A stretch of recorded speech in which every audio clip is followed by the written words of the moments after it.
Hello mysterious, तो कैसे हो आप सभी। आज मैं एक्सप्लेन करने वाली हूँ द सब्सटेंस जैसी ही एक बेहतरीन मूवी को जिसका नाम है ग्राफ्टेड।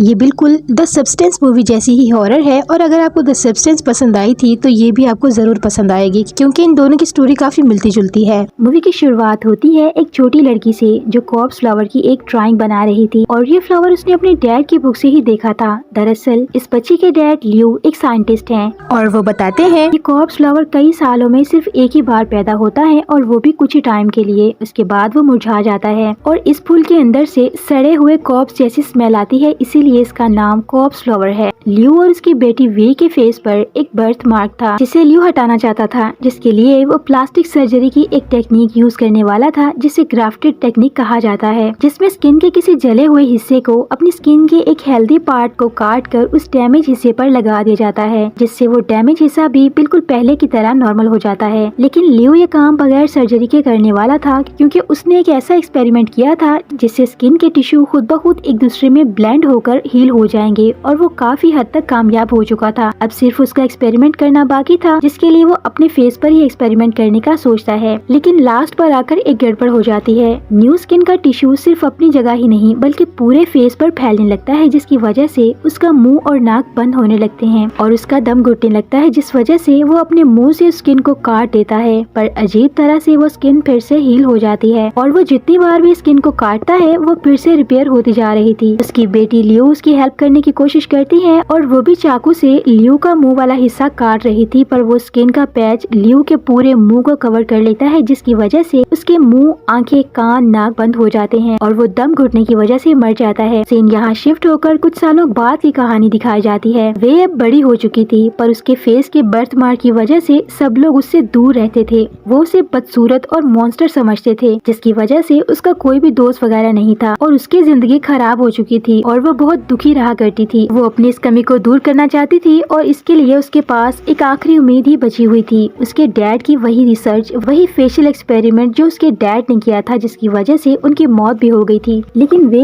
इस एक्सपेरिमेंट की वो गलती ढूंढकर उसे ठीक करना चाहती थी, जिस वजह से वो एक्सपेरिमेंट उल्टा पड़ गया था। वो इस एक्सपेरिमेंट को ठीक तरीके से करके अपने जैसे बाकी लोगों की भी हेल्प करना चाहती थी, जिससे उसके डैड की स्पिरिट इस पर प्राउड फील करे और वो अपने डैड का नाम रोशन कर सके। वे अपनी पढ़ाई में बहुत मेहनत करके न्यूजीलैंड के कॉलेज की स्कॉलरशिप जीत जाती है, तो वो न्यूजीलैंड के लिए निकल जाती है जहाँ उसकी आंटी उसे पिक करने के लिए आई हुई थी क्योंकि वो वहीं रहती थी। हर घर जाकर वो अपनी कजन एंजेला से मिलती है जिसकी स्किन बहुत खूबसूरत और बेदाग थी, जिसे देखकर वे थोड़ी जेलस फील करती है कि काश ऐसा चेहरा उसका भी होता। लेकिन एंजेला वे से बहुत डिफरेंट थी, मतलब वो थी तो चाइनीज ही, लेकिन उसके बावजूद ना तो वो अपने कल्चर को पसंद करती थी और ना ही वहाँ का खाना पीना, बल्कि वो तो न्यूजीलैंड को पसंद किया करती थी क्योंकि वो वहीं पर पैदा हुई थी। लेकिन वे एक प्रॉपर चाइनीज लड़की थी, जिसकी वजह से एंजेला की मॉम एंजेला को टॉन्ट करती है कि कुछ सीखो इससे और अपने कल्चर को फॉलो करो, जिससे एंजेला चिढ़कर वहाँ से चली जाती है। एंजेला फोन पर अपने डैड से बातें करने लगती है जिसे छुपकर वे सुन रही थी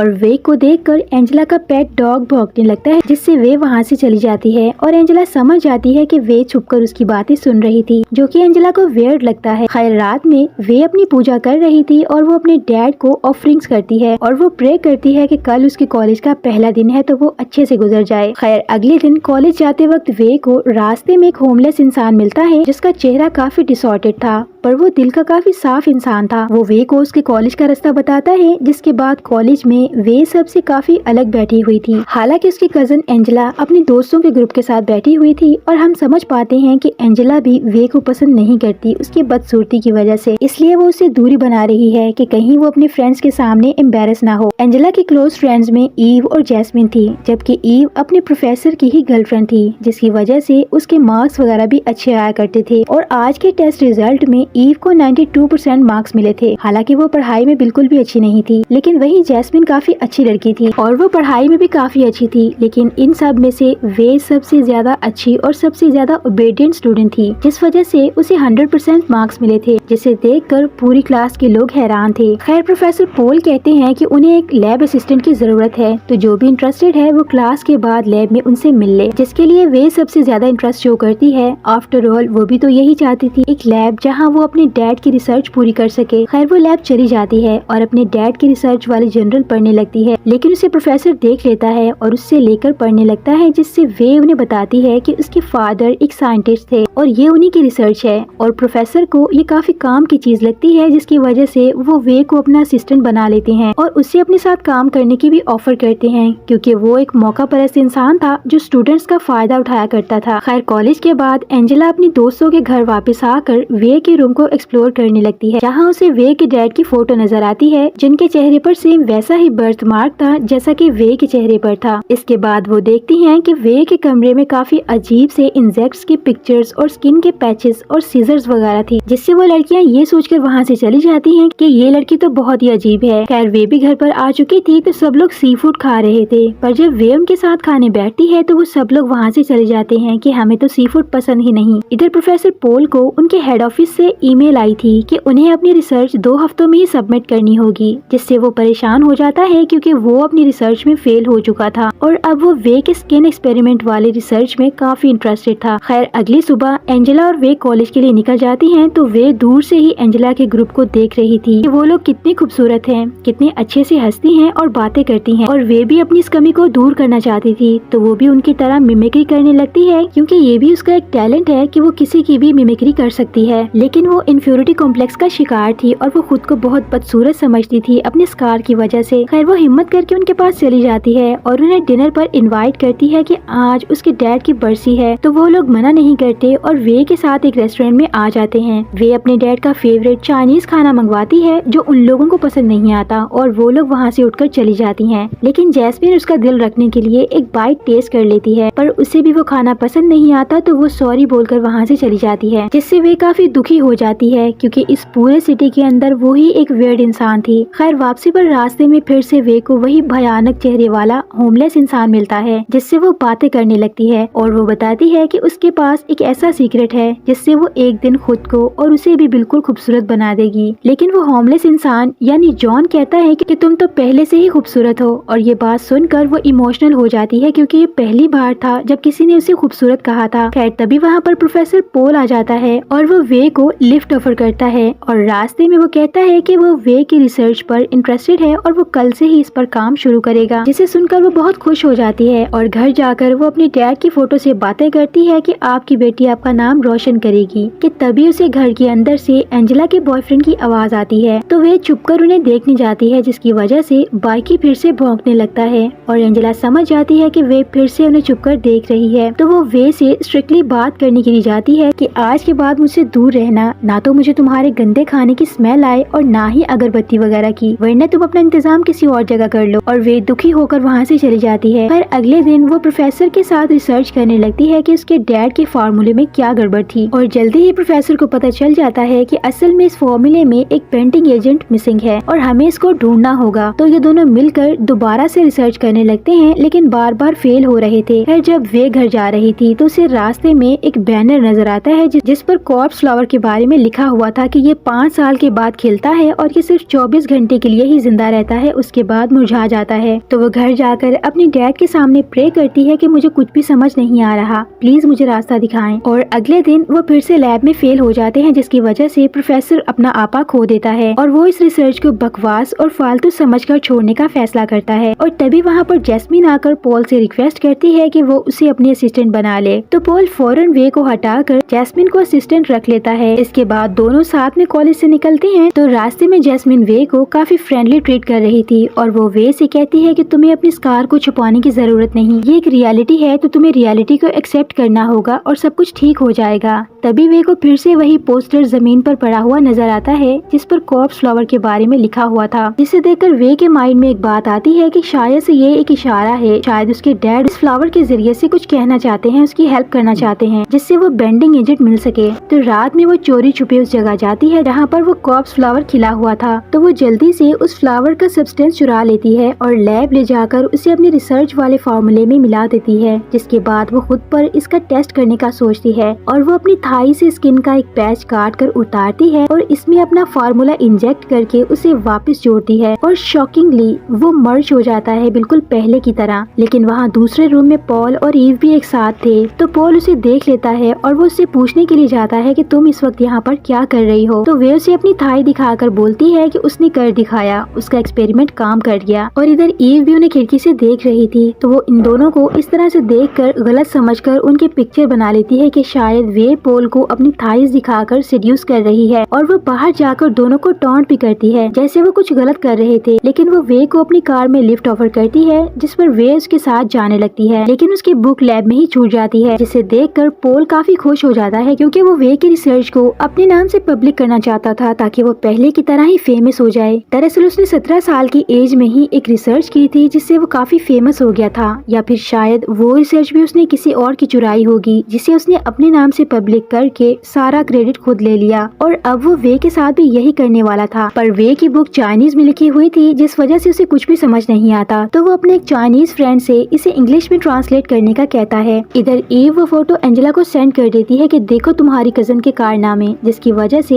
एंजेला वे से और चिढ़ जाती है और वो उसे सबक सिखाने का सोचती है। पर अभी तक तो वो घर ही नहीं आई थी क्योंकि ईव उसे एक सुनसान जगह ले जाकर खरी खोटी सुना रही थी कि तुम मेरे बॉयफ्रेंड पर डोरी डालने बंद करो। वे उसे समझाने की कोशिश करती है कि वो बस एक्सपेरिमेंट कर रहे थे और कुछ नहीं, लेकिन ईव उसकी एक भी नहीं सुनती और उसे उसी जगह छोड़कर वहाँ से चली जाती है। जिसके बाद वे काफी रोती है और वो पैदल ही घर वापस जाने लगती है और अपने कमरे की हालत देखकर वो और ज्यादा हर्ट हो जाती है कि उसके पूजा पाठ के सामान को किसी ने उठाकर फेंक दिया था और उसके डैड की फोटो को भी, और ये काम किसी और का नहीं बल्कि एंजेला का ही था। तो वे एंजेला पर गुस्सा करती है कि तुमने ऐसा क्यों किया, तुम्हें अपनी एंसेस्टर्स का भी ख्याल नहीं आया। जिस पर एंजेला कहती है कि तुम ये सब उठाओ और दफा हो जाओ यहाँ से, और वो वे पर हमला करती है जिसकी वजह से उनमें हाथापाई हो जाती है। एंजेला उसका गला दबाकर उसे मारने ही वाली थी कि वे अपने बचाव में एक चॉपस्टिक उसकी आंख में स्टैब कर देती है, जिससे मौके पर ही एंजेला की मौत हो जाती है। और जब वे को रियलाइज होता है कि उसने क्या कर दिया तो वो बहुत रोती है। तभी उसकी आंटी का कॉल आता है कि वो घर वापस आ रही है। तो वे जल्दी से एंजेला की बॉडी को बाथटब में छुपाने लगती है और वो सोच ही रही थी कि अगर उसकी आंटी ने एंजेला का पूछा तो वो क्या जवाब देगी। और तभी उसके माइंड में एक इवल आइडिया आता है और वो एंजेला के फेस को मास्क की तरह काट कर उतार लेती है और ग्राफ्टेड टेक्निक का यूज करके उसे अपने फेस पर लगा लेती है, जो फौरन से ब्लेंड हो जाता है। और इस तरह वो खुद वे से एंजेला बन जाती है, जिससे वो बहुत खुश थी कि अब वो खूबसूरत बन गई है। और वो अपने डैड की फोटो से कहती है कि मैंने कर दिखाया। पर इतने में ही उसकी आंटी आ जाती हैं, तो वो अपने मिमिक्री वाले टैलेंट का यूज करके एंजेला की आवाज में उसकी मॉम से बात करती है, जिस वजह से फिलहाल तो वो पकड़ी नहीं जाती, पर पूरी तरह से एंजेला बनने के लिए वो उसके पुराने वीडियोस देखकर उसकी तरह हंसना और उसकी तरह बातें वगैरह करने के लिए रात भर प्रैक्टिस करती है। और अगले दिन वो प्रॉपर एंजेला के गेटअप में कॉलेज जाती है, जहाँ सब लोग उसे एंजेला समझकर वैल्यू दे रहे थे और ये बात उसे काफी अच्छी लगती है। और अब उसके पास एंजेला का बॉयफ्रेंड भी था, जो उसे बताता है कि आज कॉलेज में एक गेम खेला जाने वाला है जिसमें एंजेला लीड करेगी, क्योंकि एंजेला स्पोर्ट्स में बहुत अच्छी थी पर वे को तो स्पोर्ट्स का एस भी नहीं आता था। तो वो एक ड्रामा करती है और वो जानबूझकर अपने हाथ पर खुद से चोट लगाती है और वो हॉस्पिटल चली जाती है। लेकिन इसका एक फायदा ये होता है कि वो पकड़े जाने से बच जाती है। खैर अगले दिन जॉश उसे घुमाने के लिए ले जाता है, जहाँ जॉश उसकी खूबसूरती की तारीफ कर रहा था और ये दोनों करीब आने लगते हैं। पर तभी वे के चेहरे से एंजेला का मास्क उतरकर जॉश के चेहरे पर गिर जाता है, जिससे जॉश भी शॉक हो जाता है और वो उसे मॉन्स्टर कहता है। वे उसे समझाने की कोशिश करती है और मैं तुम्हें कुछ नहीं करूँगी,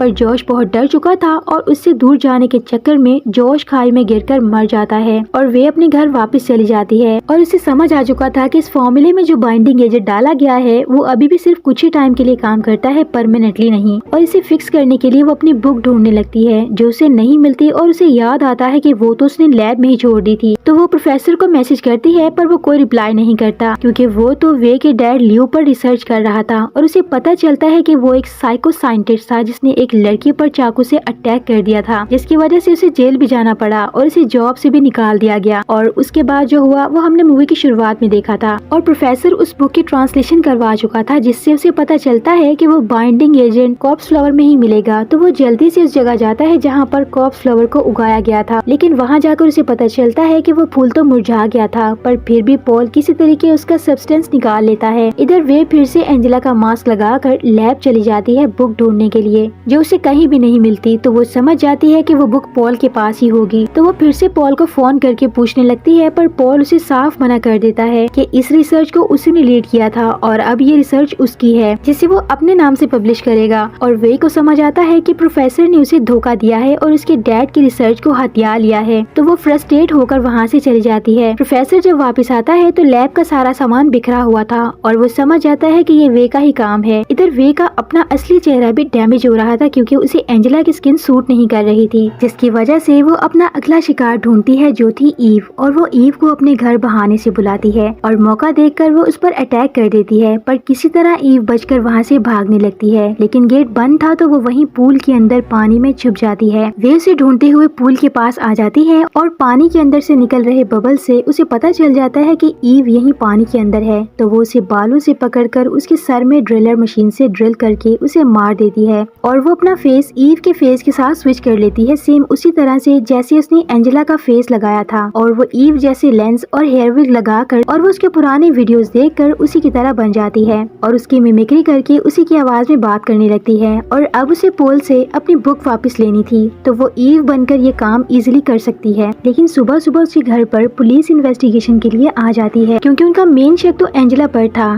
तो वो ईव से पूछ-पूछ करके वापस चले जाते हैं, जिसके बाद वो कॉलेज जाती है, पर वहाँ भी इन्वेस्टिगेशन चल रही थी और अब ये मैटर सीरियस हो चुका था क्योंकि एक एक करके उनके फ्रेंड्स गायब हो रहे थे, यानी वे और एंजेला। और जॉश की लाश मिल चुकी थी। वे के पास अब 3 मोबाइल थे जिन पर कॉल और मैसेजेस आ रहे थे। इसमें एक मोबाइल एंजेला का था जिस पर उसके मॉम के मैसेजेस और कॉल्स आ रही थी कि तुम कहाँ हो, हम लोग परेशान हैं। और ईव के मोबाइल पर जैस्मिन का मैसेज था कि पुलिस मुझसे इन्वेस्टिगेशन कर रही है और मुझे बहुत डर लग रहा है। और वे के अपने मोबाइल पर पोल मैसेज कर रहा था कि आज के बाद मुझे लैब के आसपास भी नजर मत आना वरना अच्छा नहीं होगा। तो वे पहले पोल से निपटने का सोचती है ताकि वो अपनी बुक वापस ले सके। ईव के फोन में वे की वो फोटो भी थी जिसे वो वायरल कर देती है और यूनिवर्सिटी को ईमेल करती है कि पोल स्टूडेंट के साथ लैब में गलत काम करता है और बदले में उन्हें मार्क्स का लालच देता है, जिसकी वजह से पोल को फौरन से यूनिवर्सिटी से रस्टिकेट कर दिया जाता है। तब ईव के रूप में वे पोल के घर जाती है और वो पोल को सेड्यूस करने लगती है, पर पोल काफी गुस्से में था जिस वजह से वो ईव को घर वापस भिजवा देता है और वो अपनी रिसर्च यानी ग्राफ्टेड सीरम को बनाने में लग जाता है। वे घर आकर तोड़फोड़ करती है और उसकी फ्रस्ट्रेशन बढ़ती ही जा रही थी। उसे हर हाल में अपनी बुक वापस चाहिए थी और तभी उसे पोल की कॉल आती है कि उसने अपनी रिसर्च पूरी कर ली है और वो उसे अपने साथ सेलिब्रेट करने के लिए बुलाता है। पोल काफी खुश था कि फाइनली अब वो वर्ल्ड फेमस हो जाएगा। वे उसके घर आ चुकी थी और पोल अपने दोस्त से बात कर रहा था कि अब वो दुनिया पर छा जाएगा वगैरह वगैरह। और इसी मौके का फायदा उठाकर वे अपनी बुक ढूंढने लगती है। बुक तो उसे नहीं मिलती, पर उसे पोल का बनाया हुआ ग्राफ्टेड सीरम मिल जाता है जिसे चुरा कर वो तबीयत खराब होने का बहाना करके वहाँ से निकल जाती है। घर जाकर वो देखती है कि उसका ईव वाला चेहरा खराब हो गया था, तो वो उसे उतार देती है। पर उतनी ही देर में वहाँ पर जैस्मिन आ जाती है जो वे को इस हुलिये में देखकर पूछती है कि तुमने ईव जैसा गेटअप क्यों किया हुआ है और उसके कपड़े क्यों पहने हैं, जिस पर वे रोने लगती है कि उसने बहुत गलत कर दिया है, उसे ईव की तरह बनना अच्छा लगता है वगैरह वगैरह। पर जैस्मिन उसे कंसोल करती है और उसे अपने घर पर इनवाइट करती है कि आज उसका बर्थडे है। पर बात करते वक्त वो फ्रिज खोलकर देखती है और फ्रिज के अंदर का नजारा देखकर वो शॉक हो जाती है क्योंकि फ्रिज के अंदर दरअसल ईव का कटा हुआ सर और उसके बॉडी पार्ट्स पड़े थे और उसके चिल्लाने से पहले ही वे उसका मुंह बंद करके दम घोंट के उसे मार डालती है। पर वो बहुत रोती भी है, वो काफी दुखी थी क्योंकि वो पूरे कॉलेज में सिर्फ जैस्मिन से ही अच्छे से बात करती थी जिसे उसने अपने हाथों से ही मार डाला। इधर पोल को पता चल गया था कि उसका बनाया हुआ ग्राफ्टेड सीरम चोरी हो चुका है और वो जानता था कि ये काम सिर्फ वे का ही है। तो वो वे के घर पर जाकर उससे पूछता है कि सीरम कहाँ है और वो कहती है कि फ्रिज में। और फ्रिज खोलकर पोल देखता है और फ्रिज में वो ईव के बॉडी पार्ट्स को देखकर शॉक था, पर वे उसको पलटने का मौका ही नहीं देती और वो एक इंजेक्शन स्टैब करके उसे बेहोश कर देती है और उसके हाथ पैर बांधकर उसे टॉर्चर करने लगती है। और वो पोल की गर्दन से लेकर चेस्ट तक उसकी स्किन सारी उखाड़ लेती है और वो अपने डैड का बनाया गया सीरम लगाकर उसे वापस जोड़ देती है और वो स्किन उसके मुंह को पूरा बंद करने लगती है। और ऐसा इसलिए था क्योंकि उसने जो सीरम यूज किया था उसमें बाइंडिंग एजेंट नहीं था, इसलिए पोल का वही हाल होता है जो वे के डैड का हुआ था। लेकिन वे इसके मुंह में स्ट्रॉ लगा देती है ताकि वो सांस लेता रहे और वो इसे और टॉर्चर करने लगती है। पर तभी उसके पड़ोस से एक आंटी कंप्लेन करने के लिए आई थी कि उनका डॉग बेकी बहुत ज्यादा भौंक रहा था। लेकिन अंदर का नजारा देखकर वो आंटी वापस भाग जाती है और वो जाकर पुलिस को कॉल कर देती है और पुलिस वे के पीछे पड़ जाती है जिसकी वजह से वे को भागना पड़ता है और वो भागते भागते उसी होमलेस आदमी जॉन के पास आ जाती है और वो उससे रिक्वेस्ट करती है कि मुझे बचा लो, मुझे कहीं छुपा लो। जॉन उसका दोस्त था तो वो उसे अपनी शॉल में छुपा लेता है। तभी पुलिस उससे पूछती है कि क्या उसने कोई अजीब सी लड़की को देखा है, जिस पर वो उन्हें गुमराह करके एक तरफ इशारा कर देता है और वो उसकी तरफ जाने लगते हैं। पर गलती से वे के हाथ से वो सीरम वाली एम्प्यूल की बोतल गिरकर टूट जाती है, जिसकी वजह से वे की स्किन उस आदमी से जुड़ने लगती है, क्योंकि जहाँ जहाँ वो सीरम लग रहा था उनकी स्किन ग्राफ्टेड हो रही थी। इधर पुलिस को एंजेला के घर से तीनों लड़कियों की कटी पिटी लाशें मिल जाती हैं। उन्हें ये वे का ही काम लगता है और वो उसे अभी भी ढूंढ रहे थे, लेकिन एंड में पोल जिंदा बच गया था पर वो हॉस्पिटल में था और एंजेला की मॉम भी अभी वे को ढूंढ रही थी।